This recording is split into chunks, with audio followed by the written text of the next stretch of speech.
Hey,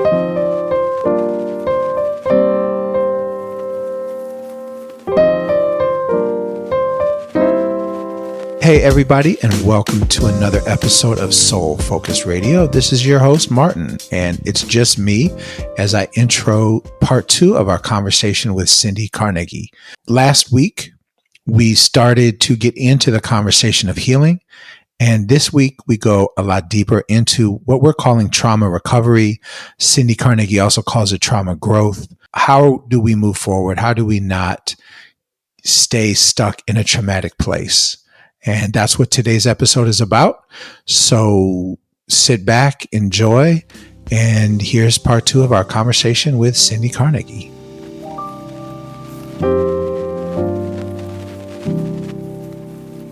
There is nothing more powerful than communication, because we all have to do it, and we're all doing it on some level all the time. When we are talking to ourselves or thinking, that's just another word for talking to ourselves, which means that we are doing what? Communicating with ourselves. When we are verbally speaking to other people, our body, or when our body language is demonstrating communication. Communication is so important because the world runs off of communication. So when you power up your communication, you essentially power up your life. At the Soul Focus Group, we invite everybody that comes to really delve into powering up their communication, transforming the way they listen, transforming the way they speak, transforming the way they connect to people, because that is where our power is. Power up your communication, people. We all need it. All right. Well, let's keep this conversation going. So Cyndi with a Y, Cyndi Carnaghi. You know, I've really enjoyed listening to everything. You know, I feel like this has been a fascinating conversation, and we've gone a lot of different places. You know, one of the things that I really wanted to talk to you about and touch base with you on is you and I spent a lot of time together talking about recovery, talking about trauma. You know, I've laid out my trauma in a couple different of these episodes, and you know, I have never wanted to do like details because that doesn't feel good to me. But, you know, just owning that this, you know, early childhood sexual trauma that I went through has like set patterns for me my whole life. And the patterns have, from a very early age, like 12 years on, have really lined up with addictions. And, you know, so, you know, I'm in recovery. I've told, you know, everybody that listens to this podcast that I'm in recovery. And I'm wondering if you could talk about, because this is really about healing from trauma. And one of the ways that I'm really connected to healing from trauma is recovering from trauma. And I wonder if you could talk a little bit about the concept of trauma recovery as healing from trauma. For sure. So, you know, I think the world of recovery in terms of like, you know, whether it be AA, NA, OA, any of the group models that have really like held folks who have had like addiction in particular, has always known that most of the folks who come into spaces where they're dealing with addiction and sobriety and what it means to not just be abstinent from using substances, but then also like sober, right? Like emotionally sober, right? In addition to just sobriety, has always, like, folks have always known that trauma almost comes hand in hand, right? With folks who are in recovery. And the thing about it is it you know, healing from trauma and recovery in the trauma world, it mirrors the recovery process. It has to, right? That you've gone through, Martin.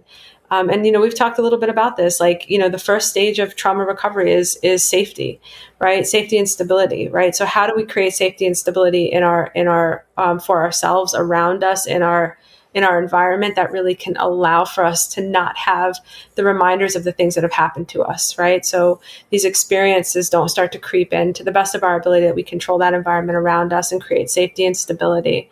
And then we have to remember and grieve, right? To be able to talk about, and that was, you know, what Cyndi Edwards and I were just talking about, you know, this last segment is, you know, this idea that remembering is so incredibly powerful, the acknowledgement of what has happened, right? And then grieving the experience, right? And really talking about that long-term impact and what has happened to us. And then, you know, the third phase in trauma recovery is the restoration of relationships.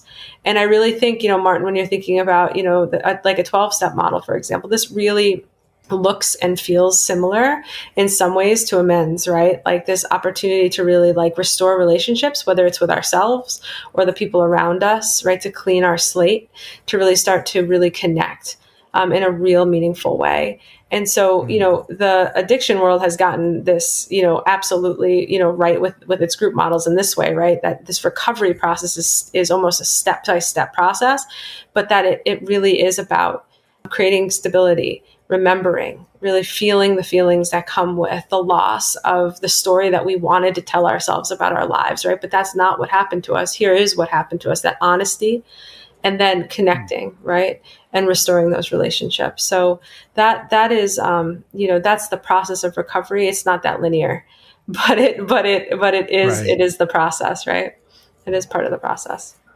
Yeah, that's right on. That definitely resonated with me, because otherwise, like if you don't, for me, if I don't take this approach, I mentioned this on the last podcast, but the idea of being healed as like an end goal, as like a product, doesn't feel real to me anymore, but the concept of being in recovery feels pretty reasonable to me. You know what I mean? Like, again, not recovered, because I know from being in recovery for a host of addictions, it's a constant process. It's always a process of moving forward and then sometimes like relapsing on it. And so I think the way that you said it resonated so strongly with me, because it's not linear. Like you said, like you could feel really good about how you're dealing with trauma, and then go through a little period where you're not dealing with it so well, where it is creating patterns for you, So I really love that model, because it's not just one direction. It's not one direction, and because the fucked upness, and I'll tell you that that's a clinical term, the fucked upness of the way that we think about the way that we've socialized ourselves in particular in this country, around like things needing to be linear. They have to be open one door, close the next, right? Like really boxy. We have to put a bow on things and have like the real closure to processes, has really, really screwed up a lot of us who have tried to recover from many things, whether it's trauma, whether it's, it's addiction, whether it's bad relationships, with all three of them, because we've been like really, really like conditioned in our groundwater, deep in our groundwater, that there is an end state, that we're going to be recovered and healed. And that's just not it, right? Like that's not it at all. Actually, the gift is in the process, even as painful as it can be. This idea that we're in a growth mindset, in a process of healing, will always allow us to be more in the end than we were at the beginning.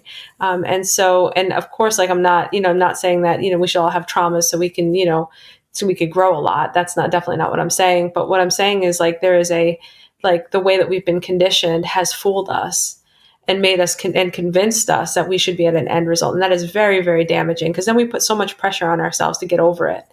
Right? That's why we rush through the process of healing. That's why we rush through the process of recovering, right? Or being in recovery, because, we've been convinced that we have to get there. That's not it at all. It's the process that's the healing. It's not the end result. I love that. And also, I have to tell you, Cyndi, that I think one of my all-time favorite podcast moments now, just throwing out fucked upness and then immediately calling it a technical term. So it's a clinical term, Martin. Clinical term. Yeah. So you've created one of my all-time favorite moments in my brief career as a podcaster. That was special. Listen, I gave myself permission to go for it, right? And then Yes, you did, and you had it too. You knew you had it. So yeah, this is a very powerful idea. The one thing that's really coming to me strongly right now is, and this ties into to what Cyndi Edwards was saying, about people experiencing the same thing or similar things, and some people feeling very connected to the trauma of it and other people not. This concept of like, is it okay to heal or not? Especially if you have like siblings, or you have other people that experience the same, or even if it didn't happen at the same time, a similar trauma. I'm just really thinking right now, I'd love for you to talk a little bit about sort of the right to heal, the responsibility to heal for anybody, that's experienced trauma, and we could use recover, either way is fine. Yeah. This is something that, I've definitely not just experienced with folks that I've, been in relationship to around healing, but also like, in my own experiences, right? This idea that like, am I allowed to be okay? Am I allowed to move into a place where this is part of my story, but not the whole story, while I watch other folks around me struggle, right? And push themselves, push this down, right? And to not live in their fullest sense of self. And I want to say, like, one of the most unfair parts of experiencing any trauma is that we are then responsible for our own healing. Like, that feels a little unfair, but there's also a part of it that is incredibly empowering, right? Like that, because something bad's happened to us at the hands, most of the time, many of the times of somebody else, like somebody's done something to really, really hurt us, that now we're responsible for like fixing it, right? For ourselves, right? And living a fulfilled life. Like that just doesn't feel right. But what it does do, it gives us the ability to do it, which that mastery is so, so, so important for our healing. And so that's something I wanted to really say is, like, I know it resonates with some folks that I've talked to, that they just, they're like, damn, why do I have to do this? Like, I went through that. Why the hell do I have to put all this work in to do this now, and to get better and to heal and to grow beyond? It's just, it is what it is. But we can do it, right? And that's important. And then, this concept of like self-forgiveness, that we're not at fault for the bad things that happen to us, is also part of it, right? Is self-forgiveness. Like it's, and especially when we're watching, our loved ones experience similar things, like we have to be able to forgive ourselves for having the experience that we have. That's not even our fault to begin with. And so, we have the right to heal.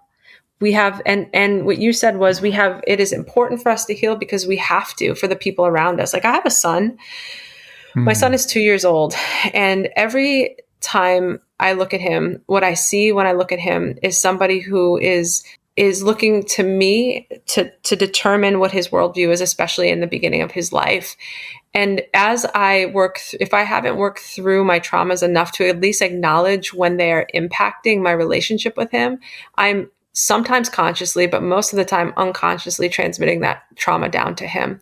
And now there's been a lot of research in the field of epigenetics that says absolutely we can actually genetically, right? Like in our genes, in our bodies, pass our traumas to our children in various ways, right? It impacts them, right? And their biological systems when they're born. But the other piece of it is like how we act and what we do in relationship to those young people and our kids and our families in our lives. It is so important for us to really get right with ourselves. And again, it's not fair that we have to do it when it's not our fault, but we have the power to do it. And so we have to, because if we don't, those relationships suffer, and the people around us will unfortunately be experiencing the same pain and often struggle that we are. And I know no parent wants that for their children. Nobody does. And so it's imperative that we do that work so that we can, that we don't pass that down. We don't pass those experiences on. We don't act out with our children and the people we love.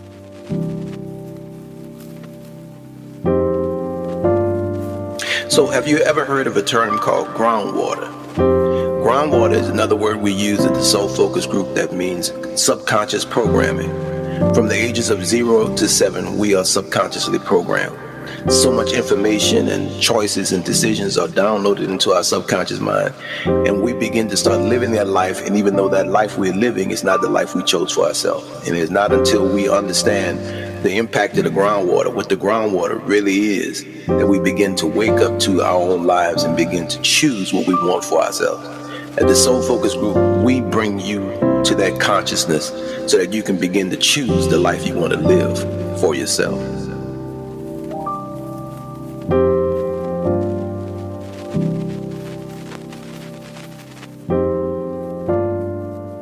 So. I love that. And I love thank you, Cyndi. And I love what you said, that, we aren't in control of what happened to us. We didn't cause what happened to us.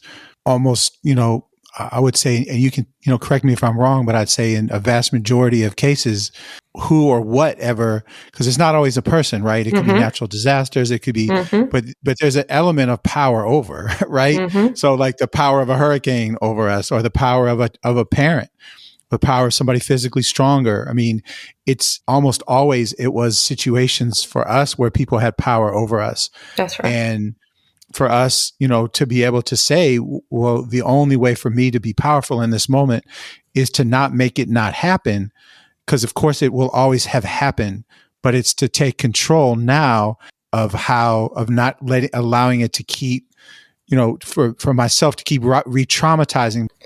Yeah, absolutely. 100%, and I really appreciate that you pulled out this idea around power, right? Because that's really the experience that most survivors have, right? That there was somebody who enacted this idea, this power over this thing, right? Like you said, natural disaster and the feeling of disempowerment. And we can't change that feeling in the moment, but what we can do is really tap into our own internal power to really think about and to experience ourselves as powerful. And despite what has happened to us, we can still be powerful. So I really thank you, Martin, for pulling that out, because it's a really, really important concept as well. Yeah, thank you, Cyndi. This has been awesome. This little impromptu one-on-one that we just had. This has been really cool. Yeah, for sure, Martin. I appreciate it. Well, Cyndi Carnegie, I personally want to thank you for how much time and energy you've taken with us on this subject, and just really thank you for being present and open and bringing all of your experience and wisdom to this conversation. Oh my gosh, you don't have to thank me. This was like the best, time I've spent talking to some folks in a really long time around trauma, because what it is, Martin, what I really felt from everyone is like this, we're not just talking about this in an academic way, right? Like this is an experience that all of us have had, right? We've all had things happen to us or people we love, and we're trying to make sense of it. And so if we can do that together, there's healing to be had. So I really feel like this was a healing conversation. I hope folks listening felt the same way. Yeah, and I echo what Martin said. I really appreciate your wisdom. And like you said, it's a moment of realization. And, with everything that you've shared with me, like I'm trying to make sense of my experiences. But, as mentioned before, my mom's, so, I'm definitely going to take some time to unpack this conversation, but you definitely will hear from me very soon. I feel very comfortable speaking with you, and we've shared conversations, past conversations as well. So, I'm ready. I'm ready to talk about it. I'm ready to unpack it. I'm ready to continue to heal, and I really just look forward to hearing more of your wisdom and your expertise. Cyndi, I want to really thank you too. Something that I'm really taking away from the conversation today is appreciating that your acknowledgement that we don't ask about our traumas, and we don't give space for people to share if they want. I really appreciate you just feeling like you were making space, and for me and for our listeners too, that it is something that our society doesn't give space for, and that we need to give space for this conversation and this sharing if and when people are ready. So Cyndi, I think the last thing I would ask you is, I was thinking about what Cyndi Edwards said, and I'm wondering if you, in addition to listening to this podcast, and even for us, on here, in addition to us sharing on these podcasts, what would you recommend for people in terms of like moving forward in this trauma recovery and healing from trauma journey? Yeah, what I would recommend is, healing can happen in many, many different ways, right? It's connected to spirituality. It's connected to community. It's connected to, oftentimes, professionals who can help you through it. Whatever, you feel like you need in terms of, connection, creating safety for yourself, please seek it out. If it's a mental health professional, there's many, many, many resources that can be shared. And I don't know, Martin, if we want to try to do that at the end and just share some of these resources out. But folks, just reach out and find community. You can do it. We can do it together. And absolutely, you deserve to feel heard, seen, safe, and secure. So definitely reach out to mental health professional organizations around you that can definitely support that process. It doesn't always have to look one way. It can be what you need it to be. So that's what I would say. Yeah, that's awesome. So we can, what we'll do is we'll get those resources from you, and we'll put them in the comments section of, the description section of these episodes, so folks can access it while they listen. Awesome. All right. Well, thanks again so much. And just thank you.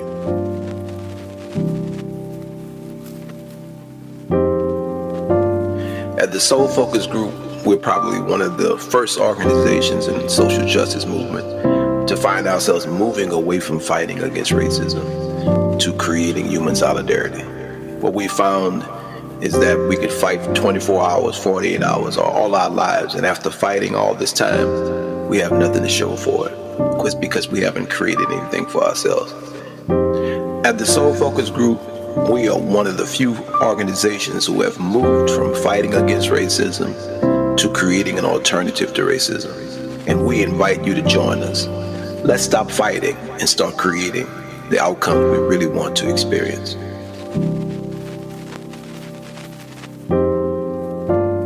All right. Well, that wraps up our conversation with Cyndi Carnaghi. You know, I just feel it.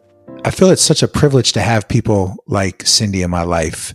All the people that I get to talk to on this podcast, you know, Cyndi Edwards and Martina and Dustin and Madi and Felicia and all the people, Stephanie and on and on and on, all the people you get to hear, Anwar, Devin. I mean, it's just all coming to me right now that it's such a privilege and an honor to be able to have conversations with folks at the level of depth and vulnerability that we get to. And, you know, this episode and last week's episode was certainly a great example of that. And, you know, just really feeling strongly that, you know, this is a huge part of what it means to be soul focused.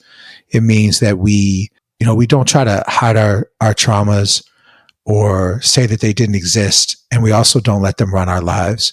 And that could be traumas from individual life happenings. And it could also be traumas from systems and institutions as they play out in this country. So we're going to keep this conversation going in a few different ways. But we're just so happy that you could join us today. You know, whatever you've been through, we love you. We care about you. And we're excited to have you part of our family on this incredible journey that we're on. Please check us out, as always, at soulfocusgroup.com.